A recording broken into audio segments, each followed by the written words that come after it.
حب الہی کے جذبات جاگے، آنکھوں سے جاری ہے برسات، دل میں بھی ایک نور سا چھا گیا ہے، چھیڑی جو رمضان کی بات۔ نحمدہ ونصلی علی رسولہ الکریم، اما بعد فاعوذ باللہ من الشیطان الرجیم، بسم اللہ الرحمن الرحیم، رب اشرح لی صدری ویسر لی امری واحلل عقدۃ من لسانی یفقہوا قولی۔ سورہ طٰہٰ میں رب العزت کا ارشاد ہے، وَمَنْ أَعْرَضَ عَنْ ذِكْرِي فَإِنَّ لَهُ مَعِيشَةً ضَنْكًا۔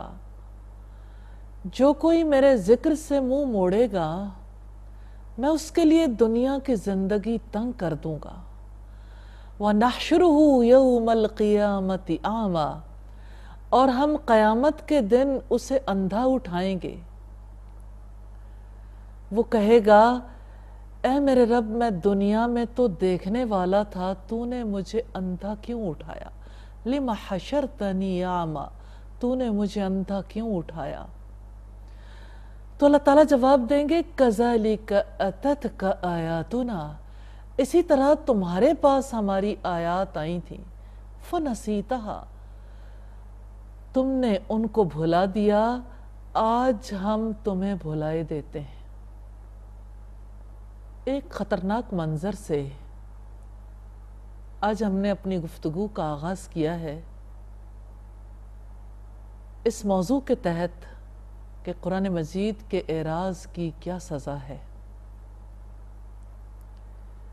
اس آیت کے حوالے سے ہم دیکھتے ہیں کہ قرآن مجید اللہ تعالیٰ کی رحمت ہے۔ اس کے نزول پر اللہ تعالیٰ نے خوشیاں منانے کا حکم دیا، تو یقیناً دوسری جانب جو اس کے نزول کو قبول نہیں کرتے، اس سے اعراض کرتے ہیں، ان کے بارے میں بھی کوئی فیصلہ آنا چاہیے تھا۔ فیصلہ رب العزت کا ہے، وَمَنْ أَعْرَضَ عَنْ ذِكْرِي، جو میرے ذکر سے، میرے قرآن سے منہ موڑے گا، فَإِنَّ لَهُ مَعِيشَةً ضَنْكًا، تو میں اس کے لیے دنیا کی زندگی تنگ کر دوں گا۔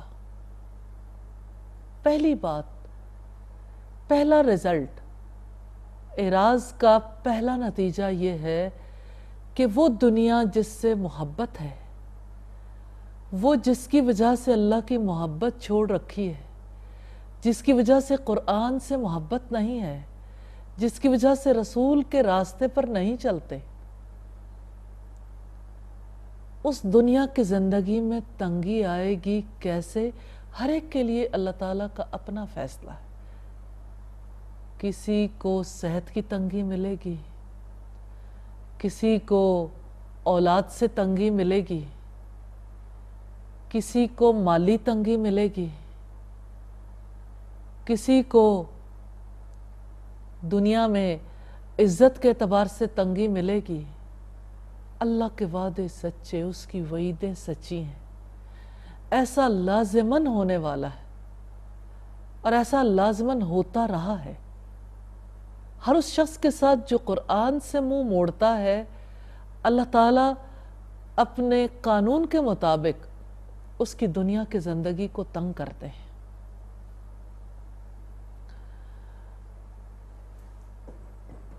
یہ بات رب تعالیٰ کی جانب سے کیوں کہی گئی؟ اس لیے کہ لوگ اعراض سے باز آ جائیں، قرآن مجید سے منہ نہ موڑیں، اپنا رخ اپنے رب کی طرف کر لیں۔ یہ تنبیہ اس لیے ہے کہ باز آ جاؤ، بہت ہو گئی، اب قرآن سے اعراض نہیں چلے گا۔ اگر کرو گے تو دیکھ لو، دوسری بات بھی ہے، وَنَحْشُرُهُ يَوْمَ الْقِيَامَةِ أَعْمَىٰ، اور ہم قیامت کے دن اسے اندھا اٹھائیں گے۔ دنیا میں جس کو بینائی نصیب رہی، قیامت کے دن وہ رب سے سوال کرے گا لِمَ حَشَرْتَنِي أَعْمَى، تو نے مجھے اندھا کیوں اٹھایا؟ اللہ تعالیٰ کا جواب یہ ہے کہ تم نے میری آیات کو چھوڑ دیا تھا، اندھے پن کا مظاہرہ قرآن کے لیے کیا تھا، تمہاری آنکھیں ہر چیز پر لگتی تھیں، اس قرآن پر نہیں لگتی تھی۔ تم ان آنکھوں سے دنیا کی کس کس نعمت سے فائدہ اٹھاتے رہے، تم نے سب کچھ دیکھا، ایک رب کے کلام ہی کو نہ دیکھا۔ تمہارے پاس ہر چیز کے لیے وقت تھا، ایک قرآن کے لیے وقت نہیں تھا۔ تمہارا مال دنیا کی ہر سہولت کے لیے لگتا تھا، تم ہر علم کے لیے مال لگانا چاہتے تھے، اس علم کو تم نے اتنا بے قدر و قیمت سمجھا، تو آج میرے پاس آئے ہو، تمہارے دل کی روشنی بجھ گئی تھی، تمہارے دل سے یقین اٹھ گیا تھا، آج میں تمہاری آنکھوں کی روشنی بھی ختم کر دوں گا۔ اللہ تعالیٰ سے جو سوال جواب ہوگا وہ کیسا ہوگا؟ کذالک اتتک آیاتنا، اسی طرح تمہارے پاس ہماری آیات آئی تھی، تم محروم تو نہیں تھے، تمہارے پاس اللہ تعالیٰ کی رحمت آئی تھی، اللہ تعالیٰ کی طرف سے تمہارے دروازے پر رحمت نے دستک دی تھی، قرآن نے دستک دی تھی، دستکیں تمہارے دل پہ پڑتی رہیں اور تم ہر دستک پر غافل بنے رہے، تم نے کبھی سوچا ہی نہیں کہ یہ میری زندگی کی کتاب ہے، اس کے بغیر میری ہستی دنیا میں شاید کچھ عرصے کے لیے اس کی کچھ وقت ہو، اللہ کے نزدیک اس کی کوئی وقت نہیں ہوگی۔ کل اللہ تعالیٰ جواب دیں گے تم نے انہیں بھلا دیا تھا، آج ہم تمہیں بھلائے دیتے ہیں، جس کو رب بھلا دے مجھے یہ بتائیے اس کے لیے کیا ٹھکانہ ہے۔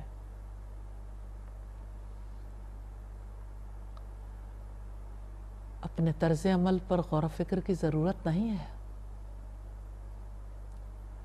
کیوں قرآن کو دوسرے، تیسرے یا آخری درجے پر رکھا، یا کسی درجے میں ہی نہ رکھا؟ کیوں قرآن سے راز کا راستہ اختیار کیا؟ ایک اور مقام پر رب العزت فرماتے ہیں کہ جو اس رحمان کے ذکر سے منہ موڑتا ہے، نقید لہو شیطانا، ہم اس پر ایک شیطان مسلط کر دیتے ہیں، فہو لہو قرین، وہ اس کا ساتھی بن جاتا ہے۔ سوچئے کیا دوستی اثر انداز نہیں ہوتی؟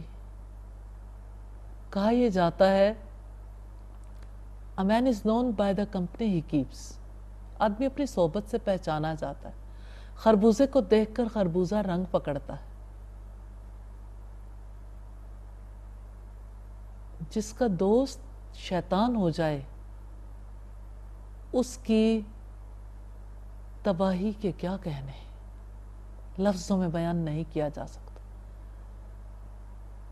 اس کے دل کا رخ ہی بدل جاتا ہے، سوچ کا رخ ہی بدل جاتا ہے، وہ سیدھا سوچ ہی نہیں سکتا، اس کا رخ پھر کبھی اپنے رب کی طرف نہیں ہونے دیتا ابلیس، کبھی رسول کی طرف اس کا رخ نہیں ہو پاتا۔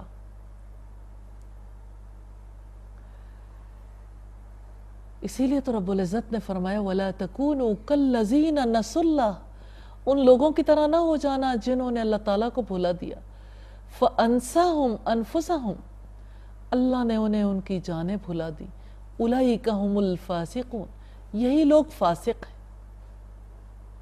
تو بات یہ ہے کہ جو اللہ تعالیٰ کو بھلا دے، اللہ تعالیٰ اسے خود فراموشی میں مبتلا کر دیتا ہے، وہ اپنے مستقبل کا احساس ہی نہیں کر پاتا۔ ہم کس راستے پہ چل رہے ہیں؟ خود فراموشی کے راستے پر۔ یہ کیسی عجیب بات ہے، اپنی ذات کو سب سے زیادہ اہمیت دینے والا آج کہاں کھڑا ہے؟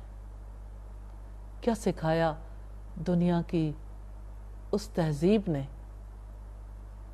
جس کے مطابق زندگی بسر کرنا اپنے لیے افضل سمجھتے ہیں کہ میں ہوں، میں ہوتا رہتا ہوں، تو دیکھ لیں ہونے کو رب نے کہاں پہنچا دیا، فَأَنْسَاهُمْ أَنفُسَهُمْ، تو اللہ نے انہیں ان کی جانیں بھلا دی۔ اولئک ھم الفاسقون، یہی لوگ فاسق ہیں۔ اور اللہ تعالیٰ ایسے لوگوں کے لیے فرماتے ہیں لو انزلنا ھذا القرآن علی جبل، اگر ہم یہ قرآن کسی پہاڑ پر اتار دیتے، لرأیتہم خاشعا متصدعا من خشیۃ اللہ، تو تم دیکھتے کہ وہ اللہ کے خوف سے دبا جاتا ہے اور پھٹا پڑتا ہے۔ وَتِلْكَ الْأَمْثَالُ نَضْرِبُهَا لِلنَّاسِ، یہ وہ مثالیں ہیں جنہیں ہم لوگوں کے لیے بیان کرتے ہیں، لَعَلَّهُمْ يَتَفَكَّرُونَ، تاکہ وہ غور و فکر کریں۔ تو اصل بات یہ ہے، غور و فکر کی بات یہ ہے، آج ہمارے لیے زندگی میں پہلی ترجیح پر کیا ہے؟ ہم نے اپنے بچوں کے لیے کیا سوچا؟ ان کی زندگی میں فرسٹ پریورٹی پہ کیا ہے؟ وہ اپنا وقت کن کاموں میں لگاتے ہیں؟ اپنی صلاحیتیں کہاں کھپاتے ہیں؟ وہ کن لوگوں کے درمیان رہتے ہیں؟ انہوں نے زندگی کے لیے سب سے بڑا خواب کیا دیکھا؟ کیا قرآن پڑھنا ان کی زندگی کے مقاصد میں شامل ہے؟ کیا قرآن کو سمجھنا ہماری اور ہمارے آنے والی نسلوں کی زندگی میں شامل ہے؟ کیا قرآن پر عمل کرنا ہم اپنے لیے ضروری خیال کرتے ہیں؟ کیا قرآن کے پیغام کو پہنچانا ہم اپنے لیے ضروری خیال کرتے ہیں؟ نبی صلی اللہ علیہ وسلم نے فرمایا کہ اللہ تعالیٰ اس قرآن کے ذریعے کچھ لوگوں کو بلند کر دیتے ہیں اور کچھ کو پست کر دیتے ہیں،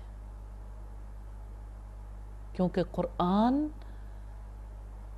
کو اپنا لینے والا، اس کا علم حاصل کرنے والا، اس کو سمجھ کر اس پر عمل کرنے والا، اس کے پیغام کو پہنچانے والا اسے اپناتا ہے، اسے اپنے لیے سب سے قیمتی متاع سمجھتا ہے، اور قرآن کے کام کو اپنے لیے سب سے زیادہ اہمیت کا کام سمجھتا ہے۔ آج ہم کس مقام پر ہیں؟ ہمارے لیے کیوں اللہ کی کتاب اتنی غیر اہم ہو گئی؟ ہم کیسے اس مقام پر چلے آئے؟ نبی صلی اللہ علیہ وسلم نے فرمایا القرآن حجت لک او علیک، قرآن یا تو تمہارے حق میں حجت ہے یا تمہارے خلاف حجت ہے۔ رمضان المبارک نزول قرآن کا مہینہ ہے۔ نزول قرآن کے مہینے میں جائزہ لینے کی ضرورت ہے، اپنا محاسبہ کرنے کی ضرورت ہے کہ ہم نے قرآن کو کیوں چھوڑ دیا۔ اقبال نے کتنی سچی بات کہی تھی، وہ زمانے میں معزز تھے مسلمان ہو کر، اور تم خار ہوئے تارک قرآن ہو کر۔ ہم نے قرآن کو چھوڑا، دنیا میں بھی ذلیل ہو گئے۔ امام مالک نے کتنی سچی بات کہی تھی کہ اس امت کے آخری حصے کی اصلاح بھی اسی طرح ہوگی جیسے پہلے حصے کی اصلاح ہوئی تھی، اور پہلے حصے کی اصلاح اس قرآن سے ہوئی تھی۔ تو اس قرآن کی طرف لوٹنا ہے، اپنی زندگی کی کتاب کی طرف لوٹنا ہے، اپنی کامیابی کی طرف لوٹنا ہے۔ نبی صلی اللہ علیہ وسلم نے فرمایا جو شخص علم کے راستے پر چلتا ہے، اللہ تعالیٰ اس کے لیے جنت کا راستہ آسان فرما دیتا ہے۔ یہ علم کا راستہ قرآن کا راستہ ہے۔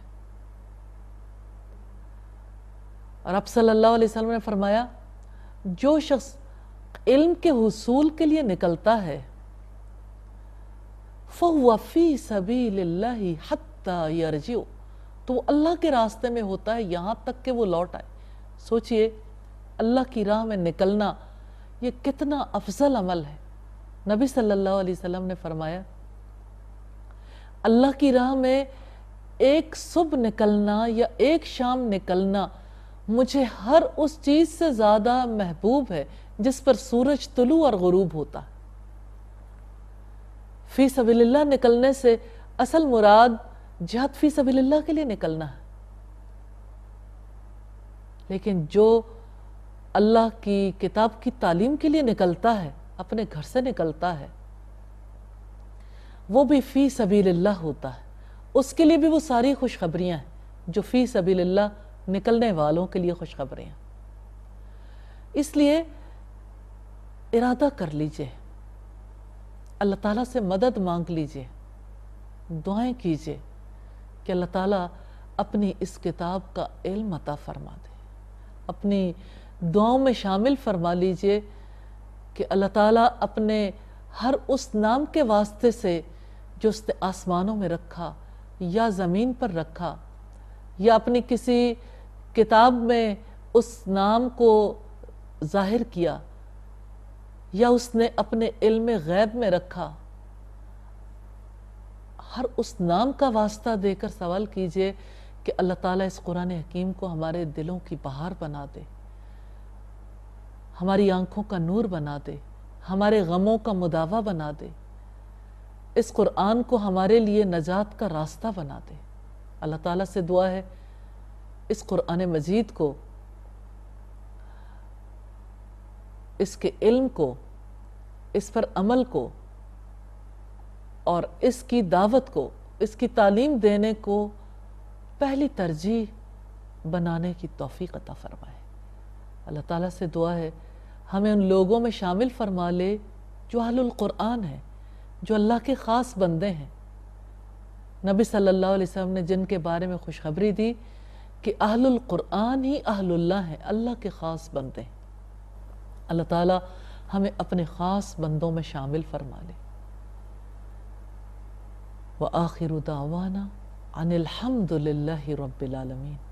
السلام علیکم ورحمۃ اللہ وبرکاتہ۔